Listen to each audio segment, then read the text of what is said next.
Hello everyone, स्वागत है आपका आपके अपने YouTube channel online knowledge point में। आज के इस वीडियो में हम एसएससी जीडी प्रीवियस ईयर में पूछे गए सभी इंपॉर्टेंट जीके के क्वेश्चन लेकर के आए हैं दोस्तों, जो कि आपके आने वाले जीडी की परीक्षा के लिए बहुत ही इंपॉर्टेंट है। तो आप लोग वीडियो को एंड तक जरूर देखिएगा। आइए स्टार्ट करते हैं वीडियो को। आज का हमारा पहला क्वेश्चन है, प्रायद्वीपीय भारत की सबसे लंबी नदी कौन सी है? तो दोस्तों इसका राइट आंसर हो जाएगा ऑप्शन नंबर बी, गोदावरी। दोस्तों गोदावरी जो है वो प्रायद्वीपीय भारत की सबसे लंबी नदी है और इसे दक्षिण गंगा के नाम से भी जाना जाता है। अगला क्वेश्चन है हमारा, हीरा और ग्रेफाइट किसके अप्रूप है? तो दोस्तों इसका राइट आंसर हो जाएगा ऑप्शन नंबर बी, कार्बन। दोस्तों जो हीरा और ग्रेफाइट है वो कार्बन के अप्रूप है। दोनों को ही जलाने पर जो है CO2 गैस उत्पन्न होती है। रामकृष्ण मिशन की स्थापना किसने की थी? तो दोस्तों इसका राइट आंसर हो जाएगा option number D, Swami Vivekananda. Ramakrishna mission की स्थापना स्वामी विवेकानंद ने की थी, और अगर पूछा जाए कब की थी तो याद रखिएगा 1897 ईस्वी में की थी। किस राज्य में सुंदरवन राष्ट्रीय उद्यान स्थित है? तो दोस्तों इसका राइट आंसर हो जाएगा ऑप्शन नंबर ए, पश्चिम बंगाल। जो सुंदरवन राष्ट्रीय उद्यान है वो पश्चिम बंगाल में स्थित है।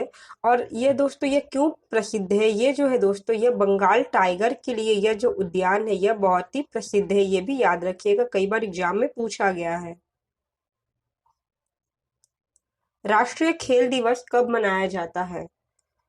तो इसका राइट आंसर हो जाएगा ऑप्शन नंबर ए, 29 अगस्त। दोस्तों जो राष्ट्रीय खेल दिवस है वो 29 अगस्त को मनाया जाता है, और यह जो है मेजर ध्यानचंद की जयंती पर मनाया जाता है। ठीक है, राष्ट्रीय खेल दिवस ये भी याद रखिएगा, कई बार पूछा गया है कि राष्ट्रीय खेल दिवस किसकी जयंती पर मनाया जाता है, तो ये हॉकी के जादूगर मेजर ध्यानचंद की जयंती पर मनाया जाता है। अगला प्रश्न है, कोशिका के अध्ययन को क्या कहा जाता है? तो दोस्तों इसका राइट आंसर हो जाएगा ऑप्शन नंबर सी, साइटोलॉजी। कोशिका के अध्ययन को साइटोलॉजी कहा जाता है। और अगर पूछा जाए दोस्तों कोशिका की खोज किसने की थी, तो रॉबर्ट हुक ने की थी। ठीक है, कब की थी? तो 1665 ईस्वी में उन्होंने कोशिका की खोज की थी। अगला क्वेश्चन है, महात्मा गांधी के राजनीतिक गुरु कौन थे? तो इसका राइट आंसर हो जाएगा option number A, Gopal Krishna Gokhale. Mahatma Gandhi के राजनीतिक गुरु थे गोपाल कृष्ण गोखले। कई बार यह क्वेश्चन एग्जाम में पूछा गया है, तो आप लोग ये याद रखिएगा। पित्त किस अंग द्वारा स्रावित होता है? तो दोस्तों इसका राइट आंसर हो जाएगा ऑप्शन नंबर बी, यकृत। पित्त जो है वो यकृत द्वारा स्रावित होता है और जमा होता है पित्ताशय में। दोस्तों दोनों ही दो अलग चीजें हैं, याद रखिएगा। स्रावित होता है यकृत में और जमा होता है पित्ताशय में। देवनाम प्रियदर्शी के नाम से किसे जाना जाता था? मोस्ट इंपॉर्टेंट क्वेश्चन है दोस्तों, एसएससी ने अपने हर परीक्षा में ये वाला क्वेश्चन पूछा है। तो इसका राइट आंसर हो जाएगा ऑप्शन नंबर ए, अशोक। अशोक को दोस्तों देवनाम प्रियदर्शी के नाम से भी जाना जाता था, और ये बिंदुसार के पुत्र थे, ये भी याद रखिएगा। अजंता और एलोरा की गुफाएं भारत के किस राज्य में स्थित है? तो दोस्तों यह जो गुफाएं है यह महाराष्ट्र राज्य में स्थित है। ठीक है, अजंता और एलोरा की गुफाएं महाराष्ट्र के औरंगाबाद जिले में स्थित है। लाल रक्त कणिकाओं का निर्माण कहाँ होता है? तो इसका राइट आंसर हो जाएगा ऑप्शन नंबर डी, अस्थि मज्जा। ठीक है, लाल रक्त कणिकाओं का निर्माण अस्थि मज्जा, जिसे बोन मैरो भी कहा जाता है, उसमें होता है।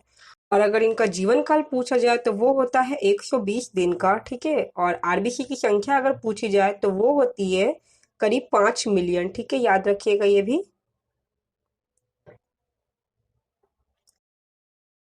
राज्य के नीति निर्देशक तत्व किस देश के संविधान से लिए गए हैं? तो दोस्तों जो राज्य के नीति निर्देशक तत्व यानी कि डीपीएसपी है वह आयरलैंड के संविधान से लिए गए हैं, यानी कि ऑप्शन नंबर डी हमारे इस प्रश्न का राइट आंसर हो जाएगा। और बात करें अगर नीति निर्देशक तत्व डीपीएसपी की, तो इसका वर्णन संविधान के भाग 4 में है। और अगर आपसे अनुच्छेद पूछा जाए दोस्तों, तो अनुच्छेद 36 से लेकर के 51 तक जो है डीपीएसपी का वर्णन है, ये भी याद रखिएगा, कई बार एग्जाम में पूछा गया है। अगला क्वेश्चन है, a century is not enough किसकी आत्मकथा है?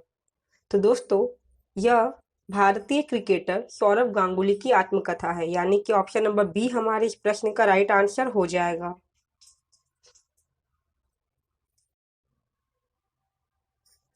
टाइफाइड से शरीर का कौन सा अंग प्रभावित होता है? तो दोस्तों इसका राइट आंसर हो जाएगा ऑप्शन नंबर बी, आंत। टाइफाइड जो है दोस्तों वो हमारे शरीर के आंत को प्रभावित करता है। कई बार यह क्वेश्चन एग्जाम में पूछा गया है, तो याद रखिएगा। गुलाम वंश का संस्थापक कौन था? तो दोस्तों इसका आंसर आप सभी को पता होना चाहिए। इसका राइट आंसर हो जाएगा option number B, Qutubuddin Aibak. Qutubuddin Aibak ने गुलाम वंश की स्थापना की थी। कब की थी अगर पूछा जाए तो 1206 ईस्वी में की थी। घूमर किस राज्य का लोक नृत्य है? तो इसका राइट आंसर हो जाएगा ऑप्शन नंबर ए, राजस्थान। दोस्तों घूमर जो है राजस्थान का एक लोक नृत्य है। राजस्थान की भील जनजाति द्वारा यह नृत्य जो है किया जाता है। संविधान का कौन सा अनुच्छेद राष्ट्रपति के महाभियोग से संबंधित है? तो दोस्तों इसका राइट आंसर हो जाएगा ऑप्शन नंबर डी, अनुच्छेद 61। अनुच्छेद 61 जो है दोस्तों वो राष्ट्रपति के महाभियोग से संबंधित है। और अगर अनुच्छेद 60 पूछा जाए दोस्तों तो यह राष्ट्रपति के शपथ से संबंधित है। ठीक है। राष्ट्रीय चावल अनुसंधान संस्थान, जिसे NRRI भी कहा जाता है, कहाँ स्थित है? तो दोस्तों यह स्थित है कटक में। ऑप्शन नंबर डी इसका राइट आंसर हो जाएगा। कटक के उड़ीसा में दोस्तों यह स्थित है। और अगर इसकी स्थापना पूछा जाए कब हुई थी, तो दोस्तों इसकी स्थापना हुई थी 23 अप्रैल, ठीक है, 23 अप्रैल 1946 में। ये डेट भी याद रखिएगा।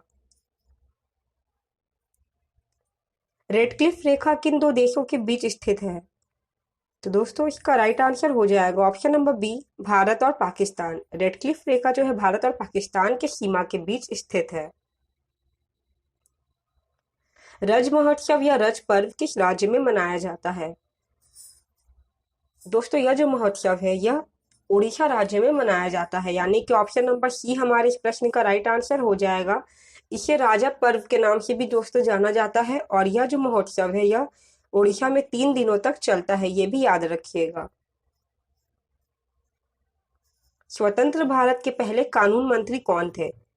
कई बार दोस्तों ये क्वेश्चन पूछा गया है, तो इसका राइट आंसर हो जाएगा option number C, B.R. Ambedkar ji. B.R. Ambedkar ji दोस्तों स्वतंत्र भारत के पहले कानून मंत्री थे। विजयनगर साम्राज्य की स्थापना कब हुई थी? तो दोस्तों विजयनगर साम्राज्य की स्थापना 1336 ईस्वी में हुई थी, यानी कि ऑप्शन नंबर ए इसका राइट आंसर हो जाएगा। और इसकी स्थापना जो है हरियर और बुक्का नामक 2 भाइयों ने की थी। और इसकी राजधानी अगर पूछा जाए दोस्तों तो वह थी हम्पी। ये भी याद रखिएगा, कई बार एग्जाम में पूछा गया है। विश्व व्यापार संगठन का मुख्यालय कहाँ स्थित है? तो इसका राइट आंसर हो जाएगा option number B, Geneva. Geneva Switzerland में दोस्तों विश्व व्यापार संगठन का मुख्यालय स्थित है।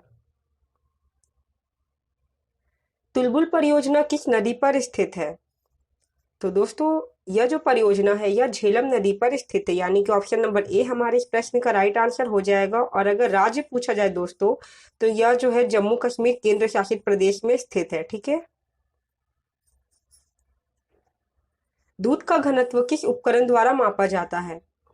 तो दोस्तों दूध का घनत्व जो है वो लैक्टोमीटर द्वारा मापा जाता है, यानी कि ऑप्शन नंबर बी हमारे इस प्रश्न का राइट आंसर हो जाएगा। और बात करें अगर बैरोमीटर की, तो दोस्तों इससे वायुमंडलीय दाब मापा जाता है। हाइग्रोमीटर जो है दोस्तों इससे सापेक्षिक आर्द्रता मापी जाती है। और हाइड्रोमीटर जो है इससे तरल पदार्थ का घनत्व मापा जाता है। ये दोनों ही दोस्तों अलग अलग है, हाइड्रोमीटर और हाइग्रोमीटर, कंफ्यूज मत होइएगा। तो दोस्तों ये थे हमारे 25 मोस्ट इंपॉर्टेंट जीके के क्वेश्चन, जो कि एसएससी जीडी की परीक्षा में पिछले वर्षों में पूछे गए हैं और आगे भी आने की प्रबल संभावना है। तो आई होप आपको ये वीडियो अच्छी लगी होगी। अगर वीडियो अच्छी लगी हो तो वीडियो को लाइक कर दे और चैनल को सब्सक्राइब कर दे, ताकि आपको डेली ही ऐसे ही एसएससी जीडी से रिलेटेड वीडियो जो है मिलती रहे। और वीडियो को यहाँ तक देखने के लिए बहुत बहुत धन्यवाद।